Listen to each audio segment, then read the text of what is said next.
E aí, Guilherme, o que você me conta aí sobre essas questões tributárias? Estamos em mês de leão, não é isso? Mês onde os dentistas ficam apavorados. Alguns deles compartilham que sentem-se inseguros, porque os pacientes que hoje em dia não está muito comum, mas antigamente era comum, o paciente ter uma combinação com a clínica, o seguinte: olha, eu vou te dar um desconto mas não vou te dar um recibo, porque aí eu economizo, né? Só que hoje em dia isso tem sido tão difícil que não dá mais para confiar para o paciente, porque ele simplesmente declara, né? E aí gera uma insegurança. Isso sem falar que, de um jeito ou de outro, isso foi não emitir recibo de tudo ou nota fiscal de tudo é simplesmente uma sonegação de impostos. Não é o caminho de uma gestão moderna, né? Nós sabemos que as clínicas elas sofrem muito com a carga tributária, é pesado, mas é pesado talvez porque não sabem das informações, que é o primeiro pilar que eu comentei hoje na minha introdução, que é o conhecimento de como fazer de uma maneira correta, não é isso? Eu acho que dá para fazer do jeito certo, tenho certeza, dá para fazer do jeito certo, sem comprometer a lucratividade da clínica. Perfeito, Reinaldo. Eu gostaria de começar a live hoje, primeiro te fazendo uma pergunta, Reinaldo. E depois dessa pergunta, a gente analisando juntos qual que é uma das estratégias tributárias do Elon Musk, um dos homens mais ricos do mundo, né? Vai ser bem legal. Vamos lá. Hoje, no segmento odontológico, Reinaldo, nós temos dois cenários. Nós temos o empresário do segmento odontológico, que ele já faz planejamento tributário, ele já surfa nessa onda, ele já reduziu a carga tributária, ele já aumentou a margem de lucro, ele já está preparado para o growth, ele já está crescendo. Sim. E nós temos um outro contexto de empresários do segmento odontológico que estão agonizando com a carga tributária muito alta, que estão com a margem de lucro reduzida, custos operacionais altos, e olha para o lado e fala assim: como que meu concorrente consegue crescer nessa velocidade absurda e eu não estou conseguindo aqui me manter, né? Então, eu gostaria de saber a sua opinião, Reinaldo. Qual que é a diferença básica, na sua visão, entre esses dois empresários, desses dois contextos diferentes? Guilherme, essa, por incrível que pareça, é fácil. Você sabe onde é que está o segredo disso? O diferencial entre um negócio bem sucedido do mesmo negócio mal sucedido? A gestão. Tudo se esconde por trás da gestão. Tanto o resultado de sucesso quanto o resultado de fracasso. A clínica que não está atenta às mudanças, eu estou sempre dizendo, principalmente nesse ano, onde isso está tão explícito, que o mercado em 2023 não é mais o mercado que nós conhecemos em 2022. Tudo mudou, o consumidor mudou, o Covid chacoalhou os negócios, o Covid fortaleceu aqueles que são obstinados e estão atentos e de maneira humilde buscam o conhecimento. Ele tirou do mercado aqueles que estavam desatentos, desorganizados, porque os negócios que faliram em 2021 e 2020 são os negócios cuja gestão estava em desordem. Aqueles que tinham o dever de casa de uma gestão de alta produtividade, com todas as estratégias e planos de contingência que a gestão moderna exige, esses permaneceram, porque eles se reinventaram e eles conseguiram atravessar a ponte. Mas os negócios que, de maneira desorganizada, sobrevivia mês após mês, esses não resistiram. Então, voltando para a sua pergunta, para mim é claro que se uma clínica tem alta performance, o que é alta performance? É eu girar a máquina ainda mais rápido, com uma margem assertiva. O que é uma margem assertiva? É um preço que não é fora do que deveria ser. A precificação é um dos maiores erros dos negócios. Eu vejo pessoas vendendo produtos, pessoas que eu digo clínicas, vendendo procedimentos odontológicos mais baixo do que o custo que elas têm. Porque elas levam em consideração o material que elas gastaram, o salário do dentista, a remuneração do dentista e mais uma coisa ou outra. Mas elas não levam em consideração a hora operacional da clínica, ela não leva em consideração todo o arcabouço de informação que precisa para aquele procedimento acontecer, e aí na briga por preço, precificam abaixo do custo, né? Então, tendo um preço adequado, o preço não pode ser também uma margem muito grande. Quisera nós podermos ter a margem que quiséssemos, né? Não é assim. Mas tendo uma margem adequada, a roda girando rápido, que é a alta performance, e os ajustes sempre constantes, né? Você nunca tem um negócio que está perfeito. Não, agora está tranquilo. Agora posso descansar. Meu motor está regulado, já acertei o carburador e é só aproveitar a música. Não existe. Hoje você tem que fazer um ajuste, amanhã você tem que fazer mais ajustes. E esses ajustes são constantes. Então, a minha resposta é essa, simples, é a gestão que difere uma clínica ou um negócio de sucesso de um que não tem sucesso. Complementando a sua resposta, Reinaldo, eu diria que é uma moeda de duas faces. Em uma das faces está a gestão, num aspecto objetivo, né, no mundo prático, mas também tem uma outra face dessa moeda, que é o aspecto subjetivo do empresário, que é a mentalidade. Por quê? Quando a gente fala de planejamento tributário, nós estamos falando de um serviço que ele próprio se paga. Então, nós não estamos falando de um serviço onde a empresa vai precisar abrir mão de um recurso ou fazer um investimento alto. Não, o próprio serviço se paga, não representa nenhum aumento da despesa operacional da clínica. Então, um serviço que tem tamanho benefício e que ele próprio se paga, o que difere um empresário que já faz uso disso um empresário que ainda não faz, é a mentalidade de crescimento. Ele observar e perceber o valor naquilo e ele contratar os profissionais adequados, né? Se cercar das pessoas adequadas para fazer o seu negócio crescer. Então, mentalidade e gestão, para mim é isso. Exatamente. E você falou uma coisa, Guilherme, muito importante, que tem sido pauta de muitos dos meus discursos, que é o mindset. Como eu disse, 2023, tudo que nós conhecíamos sobre gestão e sobre mercado até 2022 não pode ser tido como igual em 2023. Não pode. As mudanças estão sendo cada vez mais rápidas. O que se exige hoje de um negócio, de um empreendimento é muito mais do que se exigia antes. E sabe aonde existe as falhas principais em gestores? É nesse mindset que você falou. Porque se eu não tiver um mindset onde eu tenha a humildade de entender que eu preciso aprender, eu preciso desenvolver, eu preciso melhorar, que o meu negócio, só porque ele está sendo lucrativo hoje, não é garantia de que ele vai ser lucrativo amanhã. Se eu perco a gestão de vista, perco a estratégia e não sei para onde estou indo, não sei em que pé que eu estou, eu tenho um negócio à deriva. Agora, se o meu mindset entende que eu preciso de uma transformação constante, de uma evolução constante, aí sim eu estou apto, ou estou sensível, ou disponível para aprender. É igual aquele camarada que ele sabe que não sabe, e o que não sabe que ele não sabe, ou seja, ele não tem consciência de que não sabe, né? E olha que interessante, Reinaldo. Quando o Brasil foi colonizado por Portugal, há 1.500 anos atrás, nós tivemos a instituição do imposto compulsório, né? Portugal tributava tudo que era produzido aqui no Brasil e não tinha muito o que se fazer. Naquela época nós não tínhamos advogados e contadores à disposição para ajudar. Então, era assim, tinha o imposto, o tributo compulsório, por isso que chama imposto, que é imposto. E as pessoas não tinham muito o que fazer. Mas hoje é diferente. Por exemplo, hoje a Receita Federal já mudou a mentalidade. Ela aceita o planejamento tributário, a elisão fiscal, para que a clínica pague menos impostos. Isso já está simulado na Receita. O Judiciário, o Poder Judiciário, já aceitou o planejamento tributário, já está simulado no Poder Judiciário. Só o empresário, que a maioria deles, né, do segmento odontológico, que ainda não atualizou a sua mentalidade, o seu mindset, e está com o mesmo mindset de 1.500 anos atrás, onde algo me é imposto e eu passivamente aceito, como se eu não tivesse uma outra alternativa.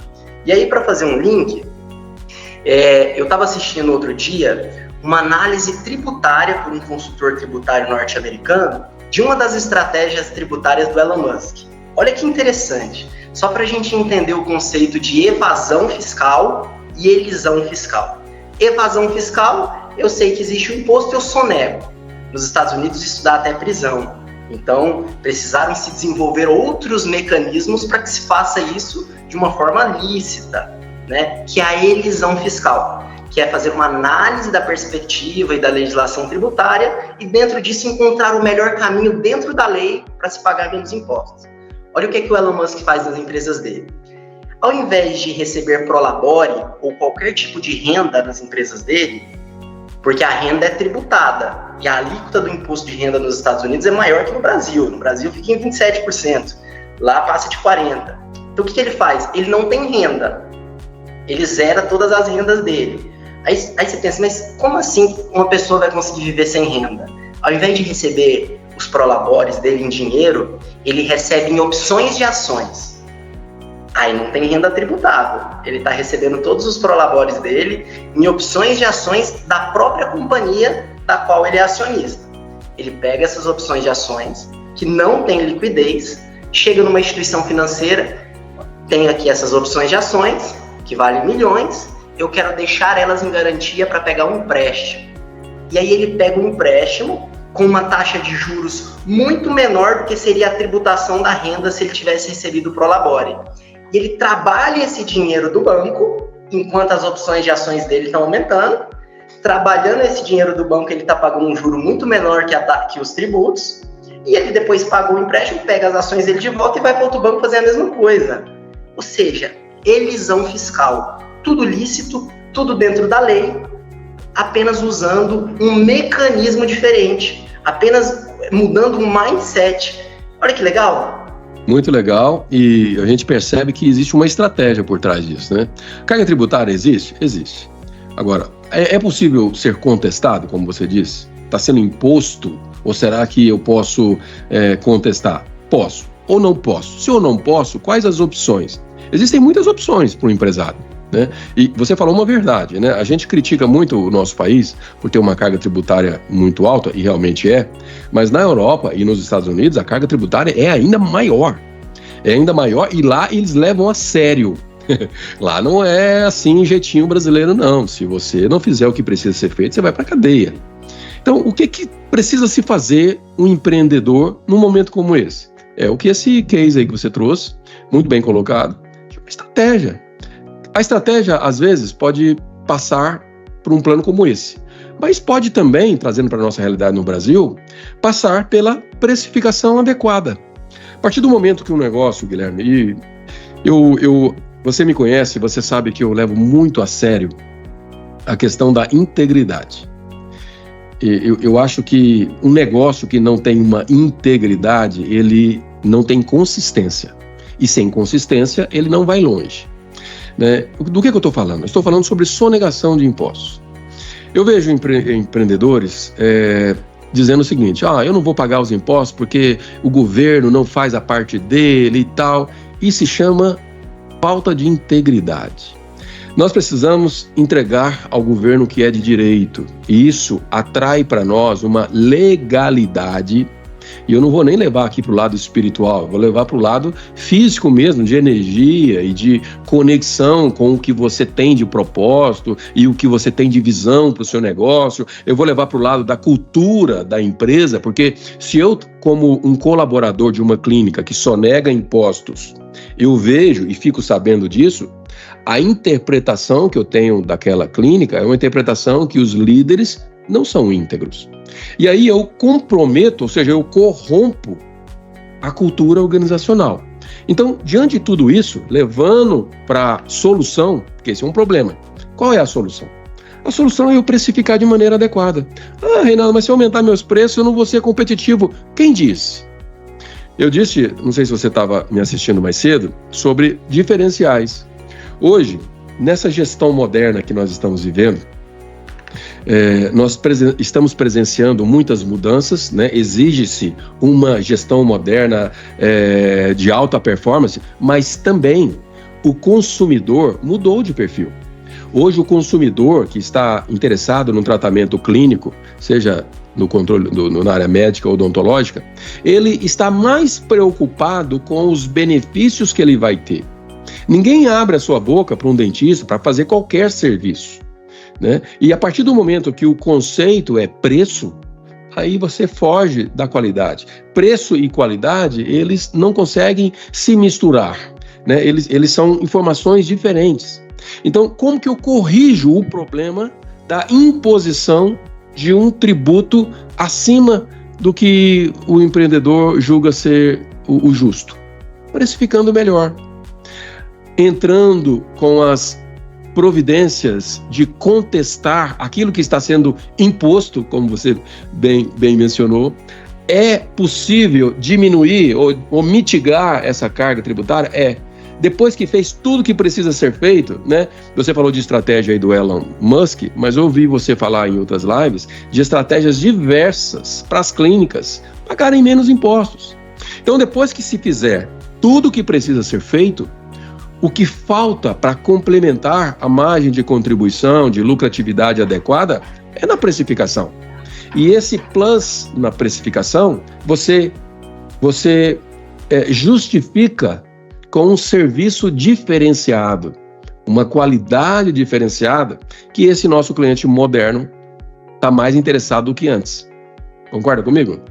Concordo plenamente, Rinaldo. E trazendo agora para um exemplo e para um contexto nosso aqui no Brasil, eu vou compartilhar minha tela. Vamos dar um exemplo aqui dessa empresa XY Odontologia, que tem um faturamento trimestral de R$600 mil, ou seja, 200 mil no mês, um faturamento. Essa empresa, ela vai pagar, se ela tiver no lucro presumido, ela vai pagar toda a tributação dela com base nesse lucro presumido aqui. A Receita Federal presume que desses 600 mil de faturamento, 32%, ou seja, 192 mil, é o lucro dessa clínica. E aí a Receita Federal vai tributar o lucro. A alíquota do imposto de renda 15%, vai dar 28.800. Como passou aqui de 20 mil por mês e 60 no trimestre, vai ter mais 10% de adicional de imposto de renda, que vai dar 13.200. Ou seja, essa empresa só de imposto de renda no trimestre paga R$42 mil. Isso, uma empresa do lucro presumido nas alíquotas tradicionais. No caso da contribuição social sobre o lucro líquido, a CSLL, ela vai mesma base de cálculo, 32%, 192 mil. A alíquota de 9% vai dar um resultado final aqui de 17.280. E aí, Reinaldo, somando o imposto de renda com a contribuição social sobre o lucro líquido, essa empresa vai pagar no trimestre R$ 59.280. Olha que interessante.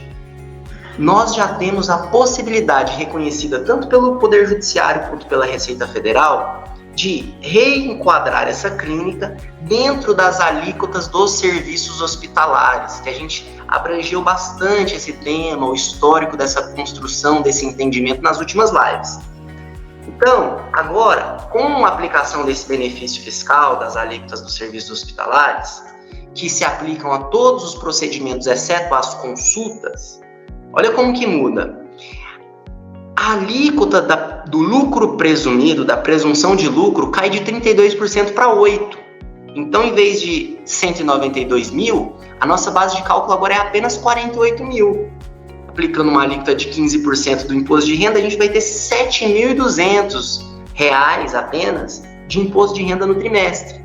E como está dando menos de 60 mil no trimestre, não tem o adicional de 10%. Então, o imposto de renda vai ser apenas esse. Ou seja, uma diferença de R$ 34.800 por trimestre, R$ 139.200 por ano e R$ 696 mil em 5 anos. Isso é possível tanto ser restituído, né, do que foi pago no passado, se a clínica estiver com a sua contabilidade toda estruturada e correta, e mesmo se não for o caso, essa clínica pode começar esse caminho hoje e economizar isso daqui para frente nos próximos 5 anos. Agora, contribuição social. A alíquota reduz de 32% para 12%, Então, ao invés de 192 mil, nós vamos ter uma base de cálculo de 72 mil reais. 9% da alíquota vai dar 6.480 reais, né? Mais 7.200 do imposto de renda, nós vamos ter um total de tributação aqui desses dois tributos, apenas desses dois tributos. Nós temos outros também, PIS, COFINS e INSS. Esses outros não são possíveis de serem reduzidos, apenas o imposto de renda, pessoa jurídica, e a contribuição social sobre o lucro líquido. Esses dois, no trimestre, a gente vai ter 13.680.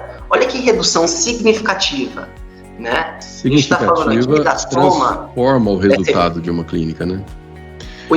Nós estamos falando aqui de uma redução de 912 mil reais dentro de 5 anos. Que a clínica pode começar essa redução daqui para frente. Como que a situação é interessante e ela esbarra numa questão de mentalidade. Por exemplo, existe uma mentalidade equivocada dentro do universo da contabilidade das clínicas, onde se pensa assim: eu estou hoje no regime tributário do Simples Nacional, eu só posso ir para o lucro presumido, ou pelo menos, eu só devo ir para o lucro presumido quando eu chegar no teto de um faturamento de 4.800.000 ano. Isso é uma crença equivocada. Por quê? Mesmo que a clínica fature, por exemplo, 1 milhão ao ano, se ela migrar para o regime do lucro presumido e adotar as alíquotas menores dos serviços hospitalares, ela vai ter uma carga tributária menor do que no Simples Nacional. Olha que interessante. Olha como que uma crença equivocada trava esse planejamento tributário. Outra questão, às vezes a clínica está no anexo 5 do regime do Simples Nacional. O anexo 5 tem alíquotas maiores. E aí, para ir para o anexo 3, tem um requisito. Qual que é esse requisito? A folha de pagamento dessa clínica, ela tem que chegar em 27% do faturamento. Aí a clínica olha e fala assim: poxa, mas eu só tenho aqui uma secretária no regime CLT, não vou chegar nisso, não consigo. Mas não sabe que os sócios podem aumentar o seu prolabore, tá? Aumentar o seu prolabore, para que o prolabore entra nesse cálculo dos 27%. E conseguir sair do anexo 5 e para o anexo 3, onde se reduzem as alíquotas do Simples Nacional. Aí muitas pessoas pensam: mas se eu aumento o meu prolabore tem imposto de renda. Sim, por isso que você precisa de um consultor tributário, porque quem vai dizer se compensa ou não são os números, né? Não é seu contador, não é seu advogado, são os números. E pode ser que, em muitos casos, mesmo aumentando o prolabore, essa incidência do imposto de renda sobre o aumento do prolabore ainda é menor do que o benefício que você vai ter no anexo 3 com as alíquotas diferenciadas. Então, por isso que tem que ser feito, Reinaldo, caso a caso. No caso de cada clínica, uma análise específica para aquela clínica, para saber qual o melhor caminho a ser adotado dentro das circunstâncias de faturamento, folha de pagamento, prolabore dos sócios de cada clínica e encontrar um caminho personalizado.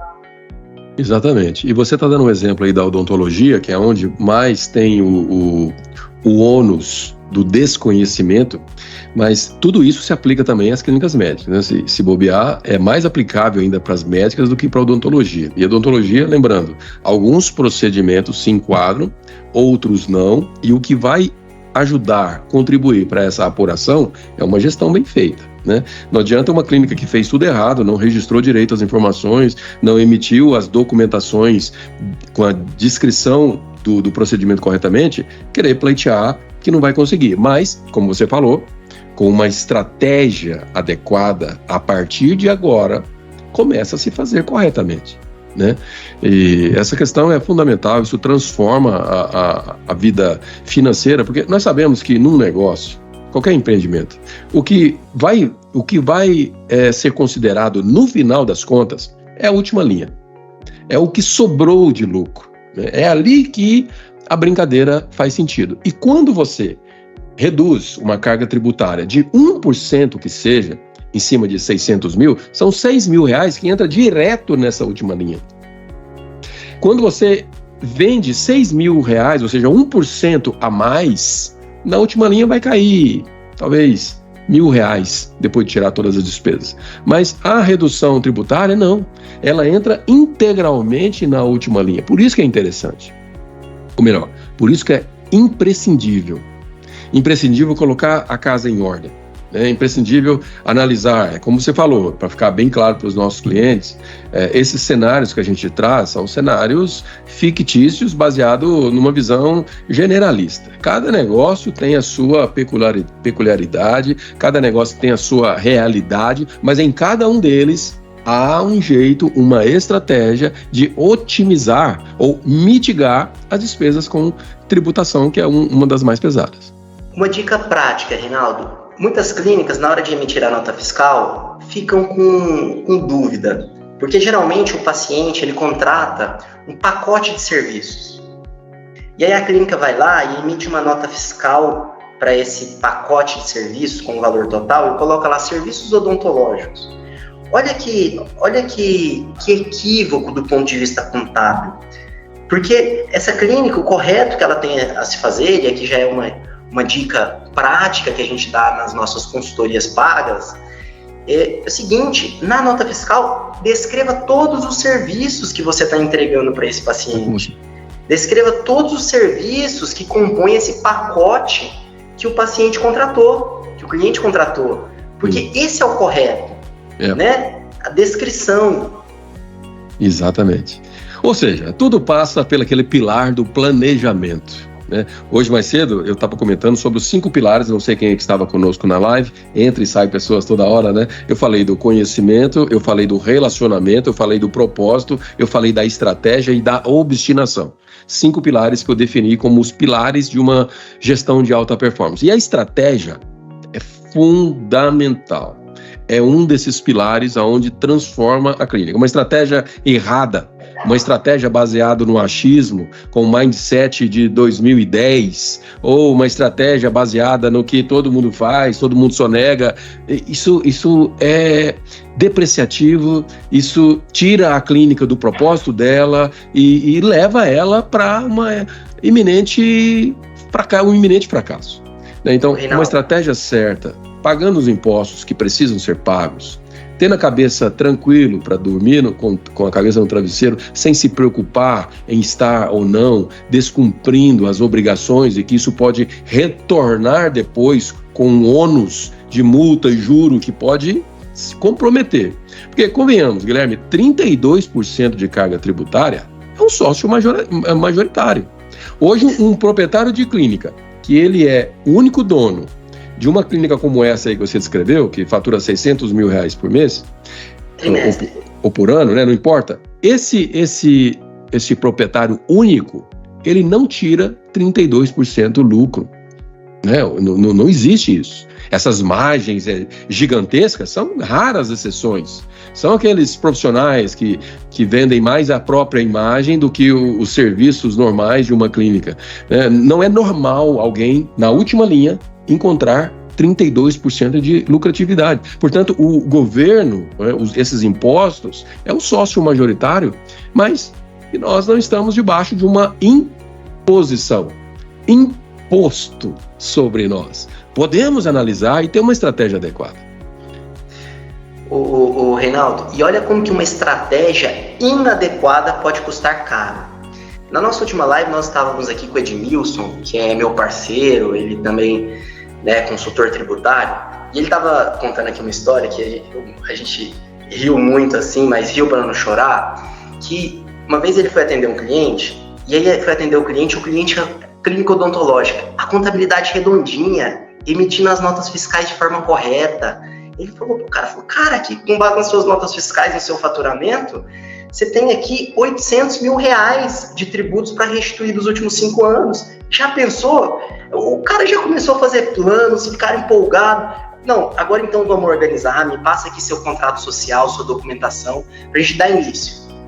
Aí o cara chega com um contrato social registrado no cartório. Aí o Edmilson falou assim, escuta aqui, você registrou sua clínica no cartório? Foi, o contador, quando eu fui abrir a clínica, ele me falou que ia ser mais barato do que na junta comercial. O Edmilson falou assim, você acabou de perder R$800 mil, porque um dos requisitos para restituição tributária é que a clínica não pode estar registrada no cartório, tem que estar registrada na junta comercial. por conta de uma estratégia do contador para o cara economizar, sei lá, R$200, o cara perdeu R$800 mil. Então olha só como uma estratégia errada pode sair caro. Nós chamamos isso de estratégia burra. Sonegação de impostos ou ações como essa aqui, geralmente o proprietário da clínica entra na ingenuidade. É aquela história do barato sai caro, né? Tem economia que a gente faz que tem uma inteligência e um plano e tudo foi analisado, mas tem outras que é um tiro no pé, né? Houve uma pequena economia ínfima, né? Porque se tratando da apuração do resultado, a diferença de fazer na junta e fazer no cartório é uma diferença mínima, que causou um prejuízo de quase R$1 milhão. Lamentável. Bem, doutor Guilherme, acho que foi produtiva a nossa conversa, foi interessante. Eu sugiro para a próxima semana a gente trazer alguma coisa sobre imposto de renda, né? Pessoa física, né? Que eu acho que é um tema que está afligindo bastante. Os profissionais liberais, inclusive, né? Isso vai ajudar tanto as clínicas quanto os profissionais que trabalham para ela. Vamos ver se a gente bola alguma coisa e aí a gente prossegue nesse tema que eu considero de extremamente relevante, justamente por causa daquilo. Qualquer economia tributária vai direto para a última linha. Isso é fantástico, isso é transformador, isso muda a realidade de uma clínica. Porque uma clínica que não tinha, por exemplo, condições de ter uma reserva, com um ganho como esse, ele passa a ter uma reserva inesperada e ele pode investir no seu negócio, expandir, enfim, crescer, que é, no fim das contas, o propósito de todo o negócio, de todo o empreendimento. Maravilha, Reinaldo. Quero agradecer a sua presença mais uma vez, né, que de maneira tão altruísta tem compartilhado conhecimento. Quero avisar aí para os nossos ouvintes, a nossa audiência, que o Dr. Guilherme tem uma equipe onde ele está apto a te ajudar nessa consultoria, né, onde você pode se beneficiar desses benefícios que nós passamos aqui 1 hora conversando. São diversos benefícios, eles variam de um caso para outro, né? Não estamos aqui também vendendo um pote no final pote de ouro no final do arco-íris, estamos vendendo estratégia, né? Estamos transmitindo estratégia que é possível se fazer alguma coisa. Se a economia vai ser 1% ou se vai ser de 25%, como aquele caso, aí é outra história, porque depende de cada um, de como está agindo, mas uma coisa eu sei, tem coisa para melhorar, para corrigir e mitigar daqui para frente. Talvez você não consiga receber 5 milhões do histórico de pagamentos de impostos de maneira equivocada, mas você consegue corrigir a partir de agora. Não é isso mesmo? Perfeito, Reinaldo.